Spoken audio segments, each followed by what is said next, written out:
Hello, chismosas y chismosos, and welcome back to Bay Area Housewife of True Crime. We are at part 4 of the Zephany nurse case. As a reminder, topics may be triggering. Viewer and listener discretion is very strongly advised. The people mentioned are innocent until proven guilty in court. Remember that hoax I talked about in a wild twist of fate with regards to the hoax Glenda Dubell pulled off. Ironically, KFC is actually one of Zephany's favorite foods. Not only that, but there's a connection with the street this woman lived on. Zephany Miche grew up spending her Christmases and other holidays going to a family member's house that also lived on the same street. After the truth about her identity was revealed, it turns out this was the same street where Zephany's biological grandparents lived. After they had Zephany, the nurses had 3 more children: Cassidy, Micah, and Joshua. In January of 2015, Miche was in high school. She had just started her senior year, which in South Africa is called the matric year, at Zwansik High School, when rumors about a so-called twin, so-called sister, a new 8th grader. Her name was Cassidy Nurse, and she was Celeste and Mornay's youngest daughter. Soon, everyone kept telling Miche, "There's a girl who looks just like you." In the book, Miche tells the author, quote, "It was the last period of the day accounting class, and a friend said to me, 'Yo, I just saw your sister now.' I laughed and told her, 'What are you talking about? You know I don't have a sister, I have a brother.' 'I know,' she said, 'but there's a girl here that looks just like you. You must see her.' After that, people kept telling me there's this girl who has joined the school in grade 8 who looks just like me. Not long after that day, I was walking in the passage and I felt someone pulling on my bag. I turned around and this girl says to me, 'Are you Miche?' 'Yes, I am. Who are you?' 'I'm Cassidy Nurse,' end quote.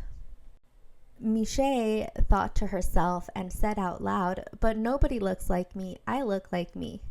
Cassidy grew up knowing that although she was the only girl in the family, she wasn't the only girl in the family. Her parents, Celeste and Mornay, told her about her older sister who had been kidnapped. Cassidy was there for all of the birthday celebrations her family held in honor of her sister, in the sister she never got to grow up with. Timing is everything, and Cassidy had just started the school. Miche was just finishing 1 year later, and their paths might never have crossed. Cassidy became friends with Miche. Cassidy became her shadow, her sidekick. She took a selfie with her and showed her parents at home. They were stunned about the uncanny resemblance. This case is often referred to the case solved by a selfie. Miche didn't think she looked like Cassidy. Sure, she thought there was a little resemblance, but Miche grew up thinking she looked like her dad's side of the family. Cassidy opened up to Miche about her parents' divorce, about the story about her older sister who was kidnapped at birth. Miche told her steel parents about this doppelganger at school. Michael told Miche that he knew the nurses, that they knew his sister because she lived on the same exact street as them. Miche knew exactly which house he was talking about because that was the house they would spend their Christmases at. Lavana's response was to invite Miche to their house. Not much time passed then when Mornay decided to meet up the girls at a McDonald's one day. After school, he offered to buy them lunch. Zephany Miche politely declined, saying that they had already ate. Mornay was on the phone with someone he seemed to be giving quite a lot of information to. He made sure to grab Zephany's drink. After she was done with it, he offered to trash it for her. In fact, he did not throw it away in the trash, but he was not littering. He was gathering evidence. Mornay was on the phone with an investigating officer involved in the case. In the course of revamping their investigation, it was learned that Miché's birthday was registered as the exact same day as the day baby Zephany was kidnapped, April 30th of 1997. The quote-unquote mother, aka the woman who raised her as her own, LaVonna Solomon, claimed again and again that her baby was born at a local clinic. The lie detector determined that was a lie because there was no record of such birth at that clinic.